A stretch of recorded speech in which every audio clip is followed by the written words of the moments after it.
Masih bersama saya Budiman Tanurjo di Satu Meja The Forum. Romo Simon Lili Cahyadi, Ketua STF Triarkara. Ini banyak orang yang melihat Paus Fransiskus sebagai simbol kesederhanaan. Tidak mau tinggal di hotel mewah tapi di Kedutaan Besar Vatikan dan memilih mobil yang sering dipakai oleh masyarakat Indonesia kebanyakan. Sebetulnya dalam bacaan Romo ini pesan apa yang ingin disampaikan oleh Paus Fransiskus? Apakah memang style pribadinya demikian atau apa sebetulnya? Pertama tentu saja style pribadinya itu mewarnai ya kehidupan sederhana ini. Sebagai agamawan tentu saja ada yang disebut kaul, ada juga yang dipelajari dari adagium Latin. Orang hanya bisa meyakinkan kalau bicara tentang kemiskinan, bicara tentang kesenjangan. Kalau sendiri memang hidup memberi kesaksian tentang betapa pentingnya kemiskinan. Itu ada adagium dalam bahasa Latin, verba docent exempla trahunt.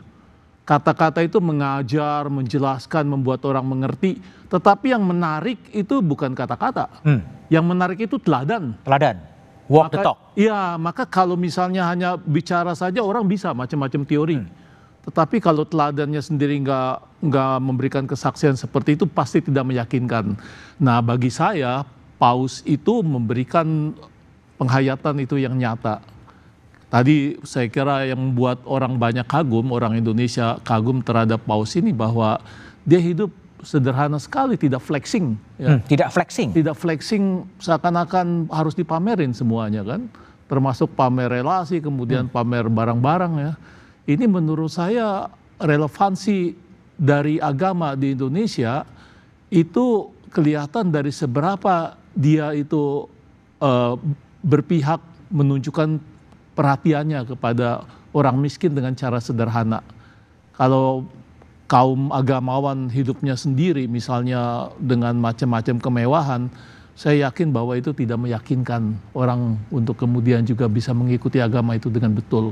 Paus menurut saya contoh paling simpel bagaimana kehidupannya dijalani sebagai teladan untuk kesederhanaan. Itu menyebutkan bahwa walk the talk ya, apa yang dikatakan itu apa yang dikerjakan juga sebetulnya. Ya, betul. Oke, Mas Ukidi, kalau kita lihat apa yang walk the talk ya, artinya apa yang dikatakan itu juga sama yang dikerjakan. Kalau dalam konteks Indonesia, apakah memang konsistensi satunya kata dan perbuatan di Indonesia menjadi sesuatu yang relevan dan seharusnya ada di kalangan penyelenggara negara di Indonesia? Idealnya demikian, tapi yang terjadi justru sebaliknya. Kemunafikan menjadi sesuatu yang biasa terjadi dan diterima secara luas sebagai satu banalitas. Banalitas, ya. Hipokrisi. Jadi ada kemunafikan yang dipertontonkan secara terus terang, menjadi budaya, diterima secara luas, sehingga seolah-olah ia dibenarkan menurut kultur kita. Padahal itu adalah satu kejahatan itu sendiri. Kejahatan tentang kemunafikan yang itu sebenarnya dikutuk oleh Paus Fransiskus. Pada figur Paus Fransiskus, saya justru melihat mata air keteladanan yang itu ditunjukkan dalam laku kehidupan yang sederhana, dan kesederhanaan Paus Fransiskus itu adalah kesederhanaan yang otentik, yang tidak dipakai sebagai instrumen untuk menipu daya rakyat. William Shakespeare menyebut sebagai fraudulent populism, populisme yang biar kelihatannya dekat dengan rakyat, tapi sebenarnya menipu daya rakyat. Dengan kata William Shakespeare, pemimpin yang tidak bermoral tidak bisa diharapkan untuk mengentaskan rakyat dari kemiskinan. Pada diri Paus justru sebaliknya. Dia menghadirkan satu keteladanan dalam laku kehidupan yang otentik. Keteladanan itulah yang tercermin pada hidupnya yang sederhana, tapi juga lebih penting dari itu adalah kesederhanaan yang ia tampilkan adalah cermin dari rakyat yang ia asuh. Rakyat miskin yang perlu suatu hal yang membuat mereka teduh untuk hidup bersama Paus itu sendiri. Karena itu hal terpenting yang juga kita perlu sadari bahwa Paus bagi saya menghidupkan persepsi tentang orang miskin.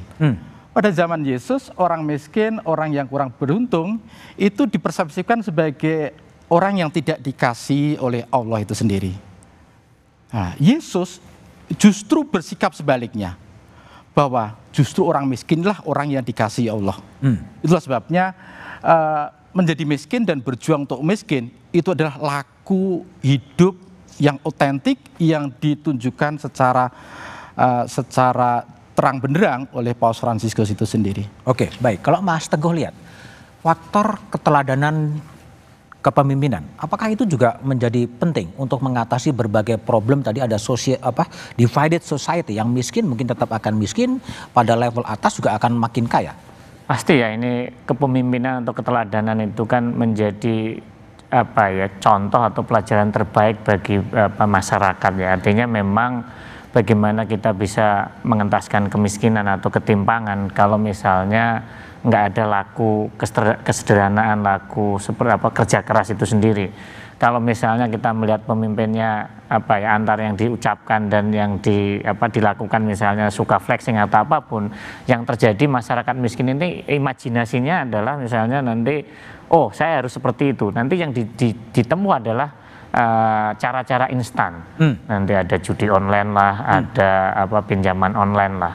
Sehingga dengan laku dari yang menurut saya yang diajarkan oleh Paus adalah kesederhanaan, ini adalah mendorong kita atau yang berpunya ini adalah rasa empati.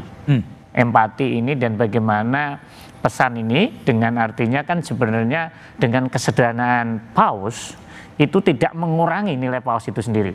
Kalau orang kaya sederhana atau kita yang punya kesempatan lebih baik meneladani itu, kan sebenarnya ada yang kita bisa lakukan, atau dari sebagian yang kita punya, bagian dari misalnya memberikan kesempatan kepada orang yang miskin. Sebenarnya kita punyalah bahwa kita juga tadi nggak bisa bertumbuh dari pemerintah. Saya rasa mengentaskan kemiskinan pasti pemerintah yang bertanggung jawab utama, tetapi kita sebagai masyarakat juga punya kewajiban moral.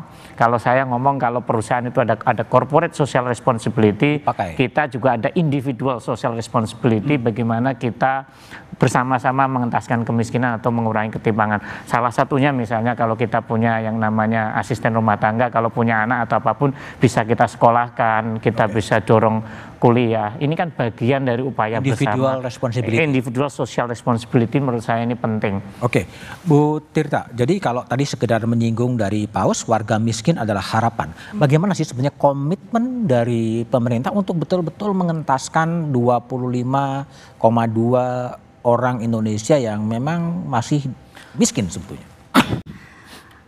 Bagi kami ini kehadiran Paus ini sangat relevan gitu ya, dan juga memberikan dorongan positif bagi pemerintah, khususnya kami di Bappenas gitu, untuk mengoptimalkan semua program yang ada, dan juga pengingat bahwa masyarakat miskin ini bukan hanya sebagai objek dari pembangunan, tapi juga sekarang kita berubah paradigmanya, menempatkan masyarakat, khususnya masyarakat miskin sebagai subjek, sehingga bisa berkontribusi dalam pembangunan.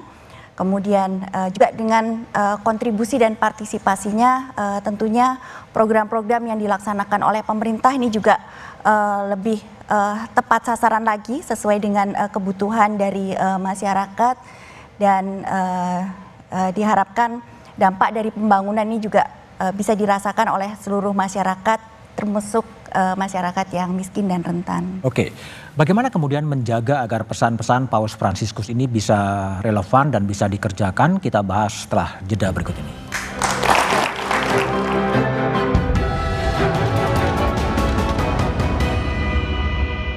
Kedatangan Paus Fransiskus ke Indonesia menjadi simbol sukacita dan perdamaian